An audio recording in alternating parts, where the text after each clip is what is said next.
இது வெள்ளிக்கிழமை சாயந்திரம். டைம் பாருங்க 6:15 மணி. எங்க வீட்டுக்கு பக்கத்துல இருக்க இந்த ரோட்ல பாருங்க, எவ்ளோ மான் ஓடிட்டுருக்கு பார்த்தீங்களா? ரோட கிராஸ் பண்ணிட்டுருக்கு. இந்த ரோடோட பேரு பார்த்தீங்கன்னா, வுட் ரோடு அப்படின்னு சொல்லுவாங்க.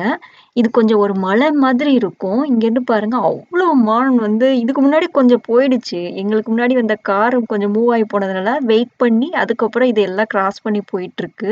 பார்க்கறதுக்கே ரொம்ப அழகா இருக்கு இல்லைங்களா? அதுவும் அந்த சூரியன் அஸ்தமிக்கிற நேரம் அப்படியே வானம் பார்த்தீங்கன்னா, ஆரஞ்சு கலர்ல பின்னாடி மரங்களோட, இது ஏதோ ஒரு நம்ம படத்துல பார்க்குறது மாரி இருக்குல்ல. இதே மாதிரி மான்கள்லாம் எங்கெங்கலாம் ரோடெல்லாம் கிராஸ் பண்ணுதோ, அந்த இடங்கள்லலாம் பார்த்தீங்கன்னா, அந்த சைன் வச்சிருப்பாங்க. ஸோ, அந்த இடத்துல எல்லாம் டிரைவ் பண்றவங்க கொஞ்சம் ஸ்லோவா தான் போவாங்க எங்க பக்கம். இத்தன மானையும் மொத்தமா ஒரு இடத்துல பார்த்தது மனசுக்கு அவ்ளோ மகிழ்ச்சியா இருந்தது. இனிமேல அதிகமான மான்கள் கூட்டமும், வாத்து கூட்டமும் நெறைய பார்க்கலாம். ஏன்னா எங்களுக்கு ஸ்ப்ரிங் சீசன் ஆரம்பிக்க போகுது. உங்களுக்கும் இந்த வீடியோ ரொம்ப பிடிச்சிருக்கும்னு நெனைக்கிறேன். மறந்துராம நீங்க எத்தன மான் பார்த்தீங்க அப்படின்றத எனக்கு கமெண்ட்ல சொல்லுங்க. அனைவருக்கும் நன்றி. வணக்கம்.